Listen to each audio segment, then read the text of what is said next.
He is a New Jersey native who's built a huge career in front of and behind the camera. Actor, producer, and director Raw Leiba has shared the screen with heavyweights like Sandra Bullock, Melissa McCarthy, Kurt Russell, Holly Hunter, Dwayne Johnson, and Idris Elba. He's appeared in films like The Heat and Bone Tomahawk, as well as the acclaimed HBO series The Wire. We say good morning, Raw Leiba. How are you, Ken? I'm doing great, my fellow New Jersey man. It's great to have you on. I look at your resume and I think, how does any one human being accomplish this and still have time to breathe? I've never seen a resume as long as yours. I went to NYU Film School with a lot of actors and behind the scenes people, but I look at your resume and I'm thinking, you got everyone I know combined beat. How long have you been doing this? Oh man, well over 20 years now. So yeah, I guess technically since 1995. So uh, you know, it's so weird because I actually started out as an athlete, and then I got and actually your business, and so I was doing red carpet stuff, and then I became a stunt man, and then I became an actor, and then I became a producer, and so you meet all these people and you build up a nice resume. I'm sure people ask you this, and I'm guessing I know the answer, but I don't. Is there one particular facet of the industry you prefer more than another? Oh wow! Ken, I'll tell you, I love them all. Each one of them presents its challenges, and I like challenges, and so and I think that's what my deal is. I was wanted to become an established actor. I did that. I wanted to become a great stuntman. I think I did pretty well there. So it's just a progression of things, and I just want to become the best director and producer right now that I possibly can, and then we'll see what's next.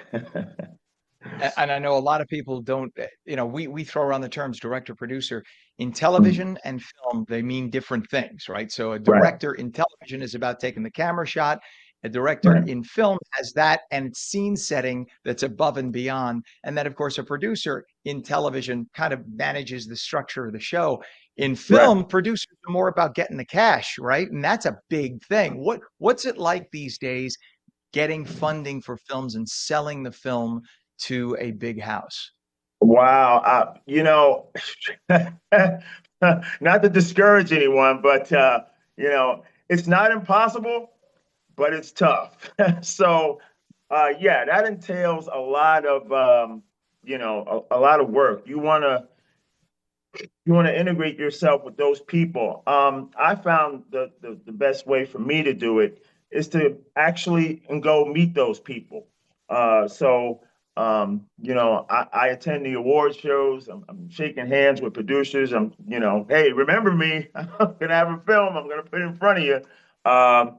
And heads of streaming platforms and networks and all that kind of stuff. So, but it's tough. It's tough. It's tough to secure funding. It's the arts are sort of under attack right now, and so that's just what it is. So you got to work hard. Yep. And not only that, but even in broadcasting, you have the means of transmitting the signal out. The traditional TV stations, they're dying on the vine. Advertisers aren't spending the money there anymore. So that's why you see all the networks have been just laying off hundreds and hundreds of people. They're all Yeah, closing up shop in a lot of cases, not the major yeah, networks, but the smaller TV stations. In many cases, they're mhm, just shutting down the newsrooms. And that's where the industry's going right now. But yeah. you obviously the cream rises to the top, and you have worked with so many well-known actors, and you're such a great actor yourself. How does the experience that you've had, all these facets as we mentioned, how does that experience shape the way you approach a role today? Oh man. Well, it's so interesting that you asked me that because the other day I was thinking when I was doing The Wire, and I'll never forget this.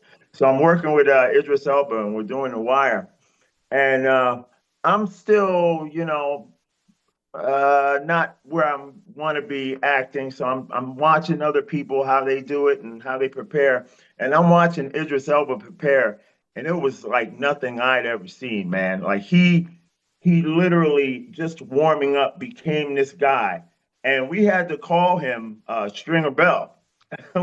So his name is Idris Elba. We had to call him Stringer Bell for the whole day because he was that guy. And so I learned to immerse myself in my character.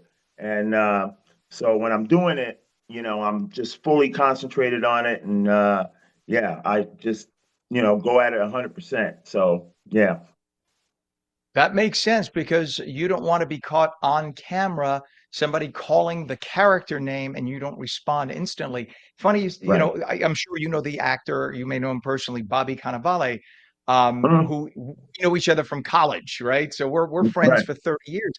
Bobby, interestingly enough, as you know, in several of his roles, he took what name? The character Bobby. And Probably, yeah. part of it was the psychological form. He wants somebody to say Bobby, and he wants to look up at them as if it's his mother or friend or whatever calling his name because he wants that innate reality of, people can tell when you're faking it. But Oh, when yeah. you are engrossed in what you're looking at, that means that's a great actor. Now, your film Bloodspawn is really connected with audiences. You play a Native American hero caught in a Civil War era conflict. So, what drew you to that character and that story? Well, to understand that, you got to understand my roots. So, my mom is from Brazil. My dad it was Native American, Comanche, and African American. So I spent time on the Indian reservation in Oklahoma for a while, maybe until I was about 7 or so. So I got kind of immersed in that culture. And anytime I get to play a Native American role, especially one that's I think is uh, uh, flattering the culture, I'm going to take a look at it. And this film here, it did exactly that. So I looked at it and it was just fantastic. I had read the script and I said, hey, I got to do this. So me and my agent went over it and we decided to go with it. Wow, that's awesome. And I must jump to this question because he's one of my faves. I grew up listening to him. Johnny Mathis, you're working on a documentary about him. And by the Yeah. way, my dad used to be a cop. My dad met him when he was a cop and he was performing. He was one of my dad's favorite performers. He was performing Wow. in the city and they actually had a number of conversations. There was even one time he asked my father if he would do security detail and drive for him. And my dad Oh. has followed him over the years on and on. I'm just so happy to see that he had such an incredible life, such a powerful performer. What's it been like shifting from narrative filmmaking to telling that real life story of such a great American? Oh man, well, I love documentaries. A lot of actors will never tell you this. They never watch films, they watch documentaries and news, believe it or not. So, but I'm going to tell you. So, you know, um, my parents love Johnny as well. I've been watching these documentaries about other entertainers and stuff on these different networks, and I realized that nobody had done Johnny Mathis.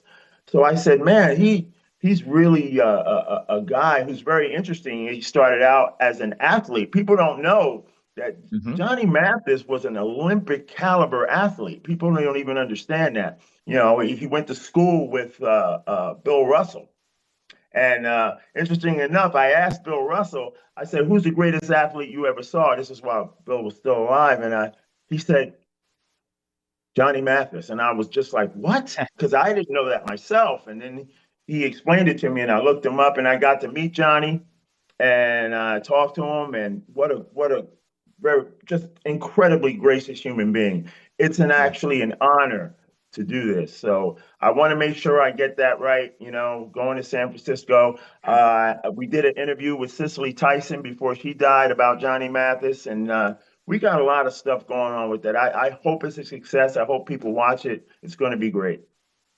Legendary people you're talking. This is awesome. And you are part of them, my friend. Actor, producer, director, Raw Leiba, New Jersey man. You lived in Newark, Franklin Lakes. You're New Jersey to the core. We appreciate you. Please come on again. We want to know more of all your projects coming up. Thanks for coming on today. Absolutely, Ken. Thank you for having me.